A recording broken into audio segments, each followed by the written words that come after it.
जी नाज़रीन, मैं आज एक छोटा सा सेगमेंट लेकर हाज़िर हुआ हूँ।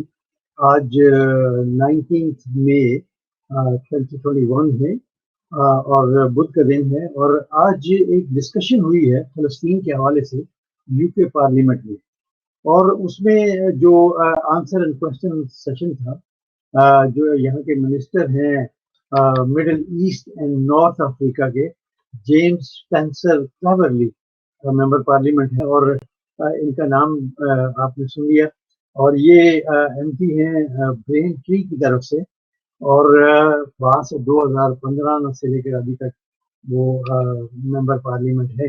उन्होंने जो जवाबात दिए और जो मेंबर पार्लियामेंट ने जो सवालात किए, जो मेंबरान वहाँ पर मौजूद थे और कुछ मेंबरान जो हैं वो वीडियो लिंक पर उन्होंने सवालात किए, जिसमें जेम्स कोबन जो है वो भी शामिल थे।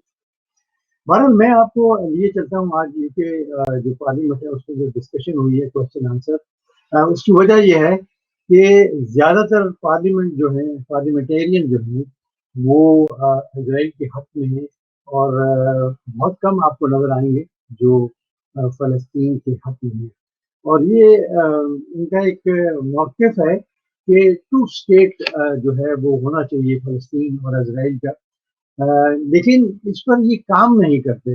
इसकी वजह ये क्या है कुछ समझ नहीं आती, लेकिन बहरहाल आप ये डिस्कशन देखिए आज की, क्वेश्चन आंसर है पार्लियामेंट यूके से और आप देखने के बाद खुद अंदाज़ा करें जो आजकल इसराइल में और फ़लस्तीन में हो रहा है। बहरहाल मैं इस डिटेल में नहीं जाऊँगा, लेकिन आप आज की डिस्कशन जो है वो ज़रूर देखिएगा, पूरी देखिएगा ताकि आपको इल्म हो कि यूके की जो पार्लियामेंट है उसमें कौन-कौन इजराइल के साथ खड़ा है और कौन-कौन फ़लस्तीन के साथ खड़ा है। तो चलिए चलते हैं पार्लियामेंट में। I now call Minister James Cleverly. Thank you, Mr. Speaker. Since I was last at the dispatch box on the 13th of May, we have sadly seen further violence and more civilian deaths. I'm sure the House will join me in offering condolences to all the families of those civilians who have been killed or injured across Israel and the occupied Palestinian territories. Mr. Speaker, with your permission, I will set out to the House the work that the government is doing, along with others, to bring about a peaceful resolution. We are urging the parties to work with mediators towards an immediate ceasefire to prevent further loss of life and a worsening humanitarian situation.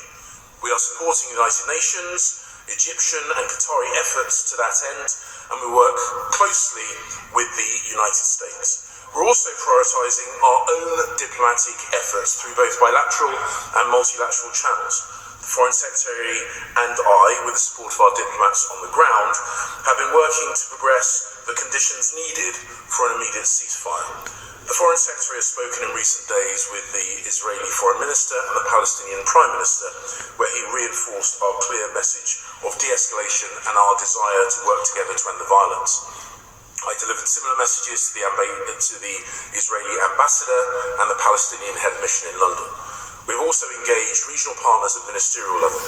The Foreign Secretary spoke with the Foreign Minister of Jordan on the 17th of May, and I spoke just this morning with a number of ambassadors from Arab states to reiterate the need for immediate ceasefire and underline our shared goals of a peaceful two-state solution. We are playing a leadership role in the United Nations Security Council, where we are calling for measures by all sides to reduce further violence. We will participate in the Emergency UN General Assembly session later this week. The UK unequivocally condemns the firing of rockets at Jerusalem and other locations within Israel. We strongly condemn these acts of terrorism by Hamas and other terrorist groups who must permanently end their incitement and rocket fire against Israel. There is no justification for the targeting of civilians. Israel has a legitimate right to self-defense and to defend its citizens from attack. In doing so, it is vital that all actions are proportionate, in line with international humanitarian law, and make every effort to avoid civilian casualties. We are aware of medical institutions, a number of schools, and many homes in Gaza that have been destroyed or seriously damaged, and we are concerned that buildings housing media and humanitarian organisations, such as the Qatar Red Crescent, have been destroyed. We call on Israel to adhere to the principles of necessity and proportionality when defending its legitimate security interests. We are also concerned by reports that Hamas is once again using civilian infrastructure and populations as a cover for its military operations. Humanitarian access is essential, and we urge all parties to allow the unimpeded entry of vital humanitarian supplies. Hamas and other terrorist groups must cease their mortar attacks on these crossings. We urge all parties to work together to reduce tensions in the West Bank, including East Jerusalem. The UK is clear that a historic status quo in Jerusalem must be respected. Violence against peaceful worshippers of any faith is unacceptable. Mr. Speaker, the UK position on evictions, demolitions and settlements is clear and long-standing. We oppose these activities. We urge the government of Israel to cease its policies related to settlement expansion immediately and instead work towards a two-state solution. Mr. Speaker, the UK will continue our intensive diplomatic efforts in the region focused on securing a ceasefire and creating the conditions for a sustainable peace. Can I just remind people that we do offset time, so we've got to try and stick to it. Wayne David. Thank you, Mr. Speaker. It is of enormous concern to everyone in the House that in this conflict between Hamas and Israel, there have been nearly 300 people killed, including 65 children. This is truly appalling, and we condemn the rocket attacks by Hamas and the Israeli airstrikes, which have killed so many innocent people and severely damaged schools and medical facilities. I listened carefully to what the Minister had to say regarding the government's position and his statement in favour of an immediate ceasefire. We have heard in the last few hours that the French and Jordanian governments are making real efforts to bring about a UN resolution which will help secure an immediate ceasefire.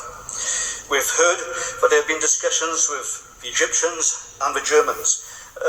The name of the United Kingdom government has not been mentioned. And I would ask the Minister if he would care to elaborate upon what representations he's recently made to secure that objective of an immediate ceasefire. Could I also press the Minister on what efforts his government is making to provide humanitarian support for the people of Gaza? And I would also urge the government to do everything it can to restart a meaningful peace process as a matter of urgency. If further conflagrations are to be prevented, we need a process which will uphold international law, end the illegal occupation of the Palestinian territories, and create a viable Palestinian state alongside a secure Israel. Minister. Mr. Speaker, I thank the Honourable Gentleman for the recognition he has given as to the diplomatic work that the UK government has put in. I can assure him that we remain fully committed to an immediate ceasefire, and we're working to that end. As I say, the Foreign Secretary spoke with his Jordanian opposite number just a few days ago, and I spoke to ambassadors from the region just this morning. Some of the diplomatic efforts are quite rightly done very visibly through institutions such as the United Nations.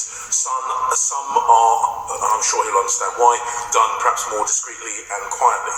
The international community is pulling together, both in the region, in Europe and in the United States, to try and bring about a meaningful ceasefire and work towards what can only be the right way of bringing a permanent peace in the region, which is through negotiated political means. Israel has the right to defend its citizens from terrorist attack, and I welcome the Minister's strong confirmation of that this morning. Will he go further, though, and send a message about terrorism by prescribing the whole of Hamas and also the IRGC that are making possible these horrific rocket attacks?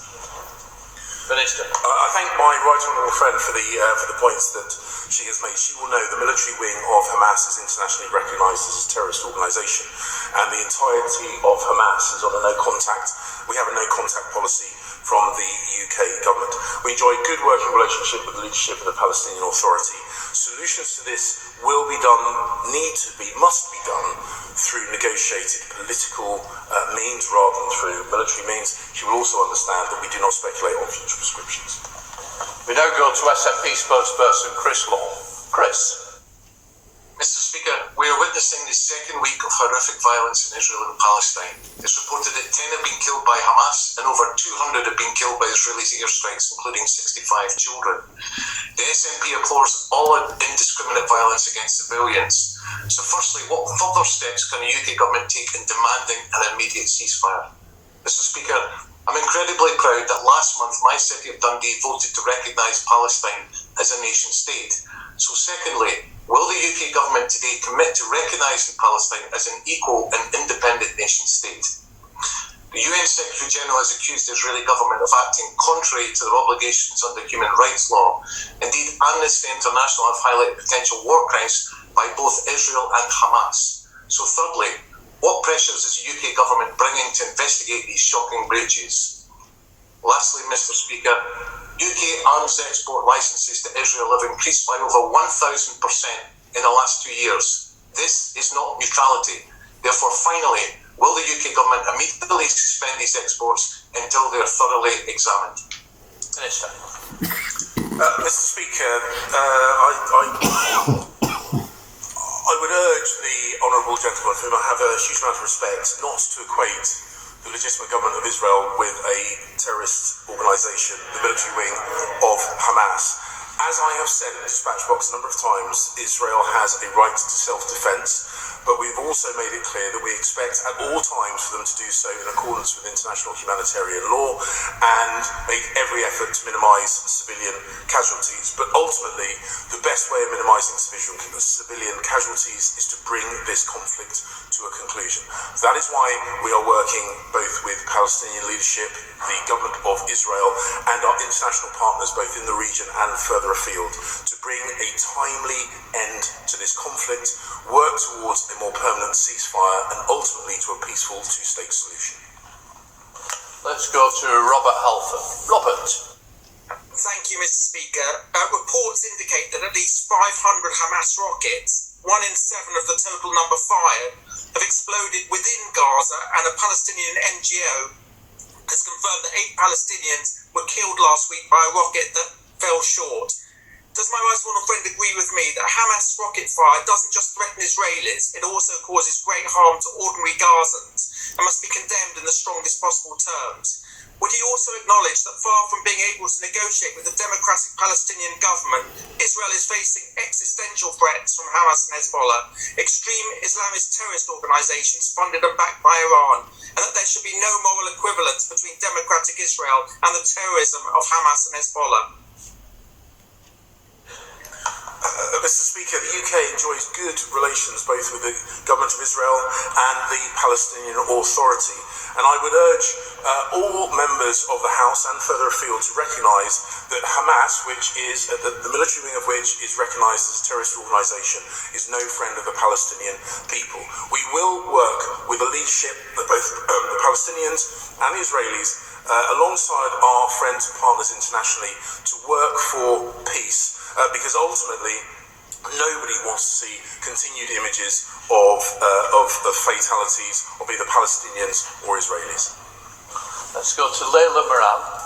Layla. Speaker. Last week, I read the names of 4 of the then 14 Palestinian children and 1 Israeli child who had died. And a week on, the number of Palestinian children dead is now 63 in Gaza alone. My heart was broken before. It's shattered now. We need a ceasefire.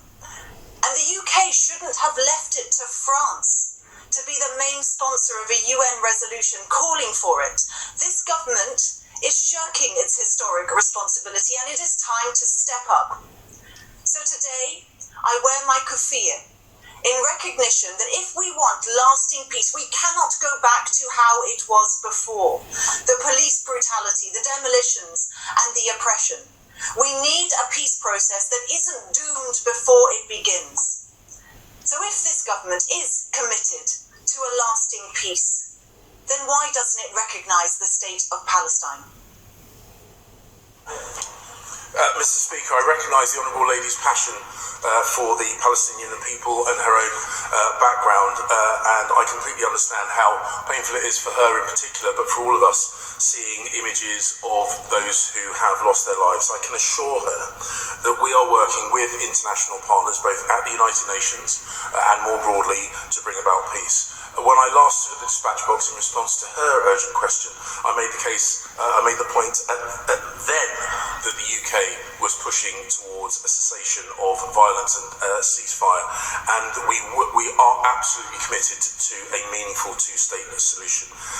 Mr. Speaker, the issue of Palestinian recognition is one that is rightly to be debated in this House, but at this point, our focus is relentlessly on bringing about an immediate end to the conflict so that we can work in good time to a negotiated political solution and a two-state solution for the benefit of both the Israeli and the Palestinian peoples. Thank you, Mr. Speaker. I welcome my right honourable friend's statement and the commitment to a two-state solution.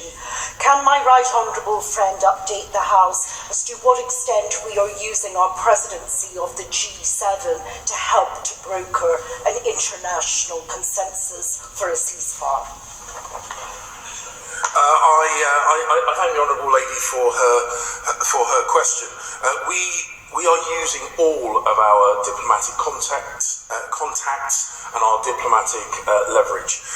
Understandably, the United Nations is the predominant multilateral body through which we are working, but as I say, I spoke to a meeting of the Arab ambassadors just this morning.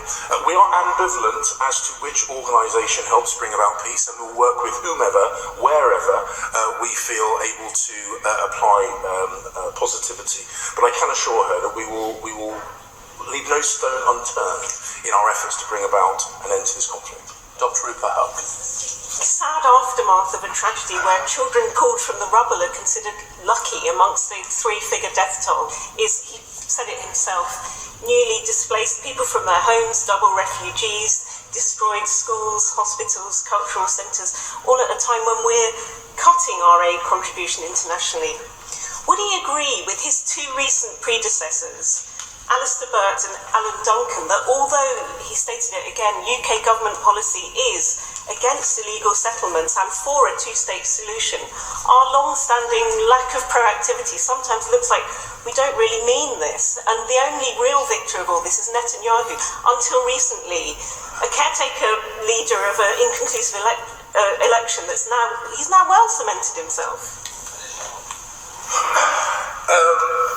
Mr. Speaker, the outcome of democratic elections in the state of Israel is for the Israeli people. We will continue to work with the government that the Israeli people elect, but it does strike me that is an important but fundamentally different issue to the one that is the subject of the urgent question today. We will work with international partners, with the Israelis, with the Palestinians, to bring peace to the region, both in terms of this specific conflict, which we seek to resolve as quickly as possible, and ultimately for a sustainable, prosperous two-state solution. That remains the UK government's policy. Thank you, Mr. Speaker. Iran's role in this conflict is just one more example of Iranian efforts to undermine peace and stability throughout the Middle East via its proxy terror group allies. Given that it was exactly this kind of behaviour that many warned was a blind spot in the JCPOA agreement, what assurances can my honourable friend give today that the current discussions around resuscitating that agreement won't just repeat that mistake all over again and give a free pass to Iran to continue rearming its Hamas allies? Mr. Speaker, my right honourable friend makes an incredibly important point, and we recognise that in our desire to prevent Iran from acquiring a nuclear weapon, we cannot be blind to their broader regional destabilising activity. That will remain one of the UK's priorities. It is something which is regularly raised with me by my interlocutors in the region, and I can assure him that will be at the forefront of our minds throughout the forthcoming negotiations. Richard. Thank you, Mr. Speaker.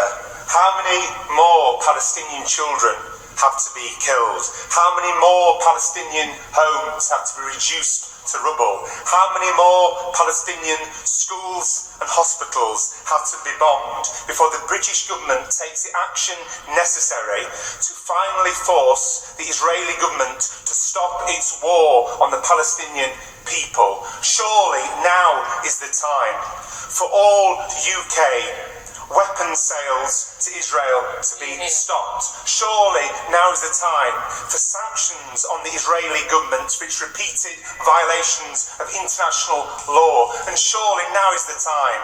This House voted for it back in 2014 to recognise the state of Palestine because Palestine has the right to exist.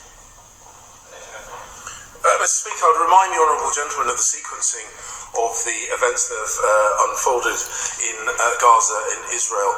Israel's actions were in response to indiscriminate rocket attacks from an internationally recognised terrorist organisation. Israel has the right to self-defence. We have urged them at every step to do so proportionately and make every step that they are able to minimise civilian casualties. I am sure, like him, I am horrified I'm sure, like me, he is horrified when we see images of fatalities, whether they be Israeli or Palestinians. And that is why, whilst the issue of recognition is an important one, it is not for now. Now, it's about bringing this conflict to an end. Thank you, Mr. Speaker. Could I welcome the Minister's statement here today? But given our history and our legacy there, could I ask Britain leans into this more? We call for a ceasefire. Let's ask the United States to join us there as well. It's difficult to see how any tactical or strategic advantage could be gained from either side continuing this conflict.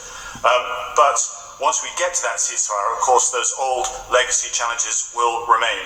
And Israel will require a partner to work with. My concern is that Palestinian elections have not taken place for about 16 years, and Hamas is now supported by the Iranians, and has no interest in either working with Fatah in the West Bank, let alone the Israelis. So would my honourable friend agree that perhaps the neighbouring Muslim countries, particularly those who just signed the Abraham Accords, could be invited to help encourage Palestinians to hold fresh elections so we get more representative voices for which Israel can then work with?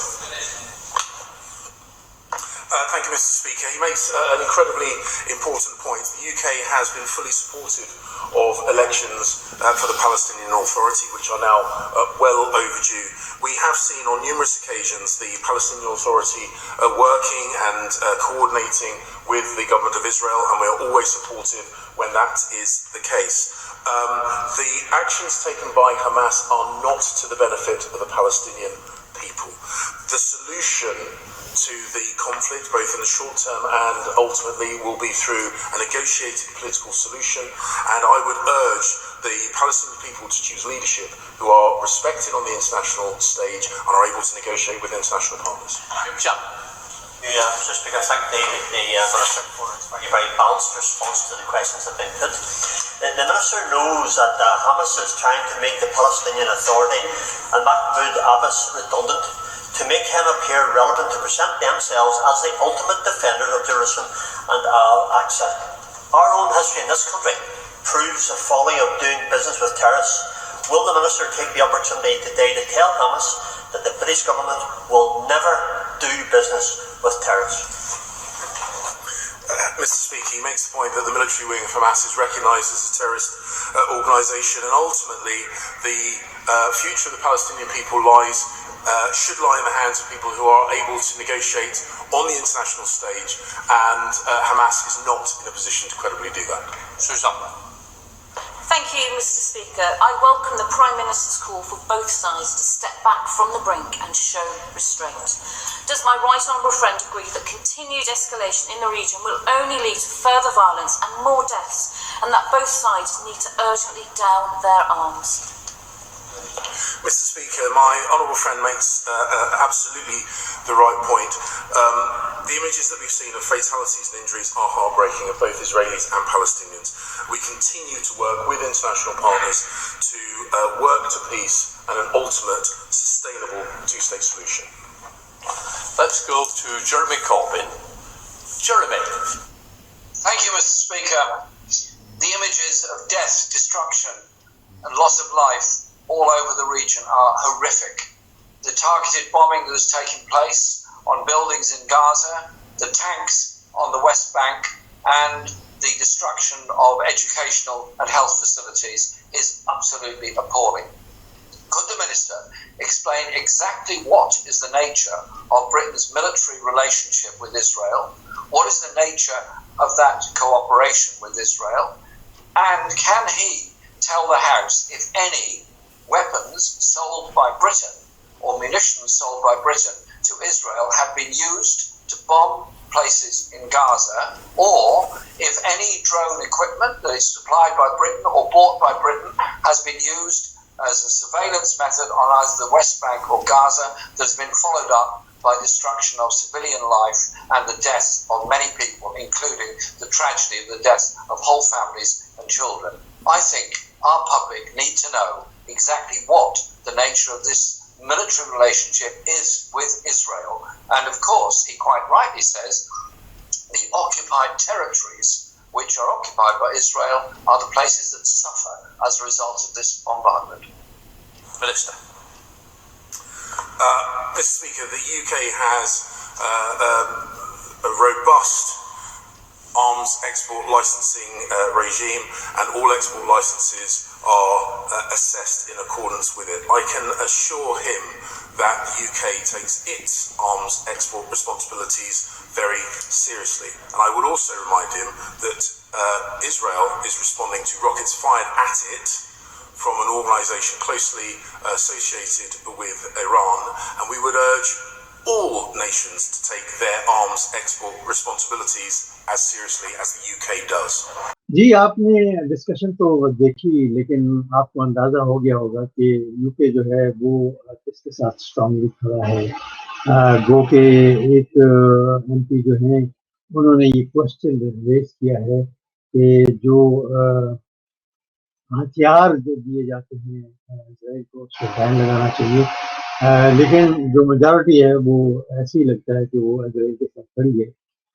लेकिन अगर UK चाहे तो कुछ इसमें ठोस इल्ज़ाम जो है वो उठा सकता है यूनाइटेड नेशन पे थोड़ा सा दबाव डालने के बाद, और कुछ खुद भी ऐसे इल्ज़ाम उठा सकता है, जैसे कि जो है कि हथियार हैं इजराइल को देता है, उस पर वो बैन भी लगा सकता है। तो बहरहाल देखें कि आने वाले वक्तों में क्या होता है, लेकिन कोई ठोस इल्ज़ाम जो है वो कोई नेशन भी अभी तक नहीं उठा पा रही है इस पर।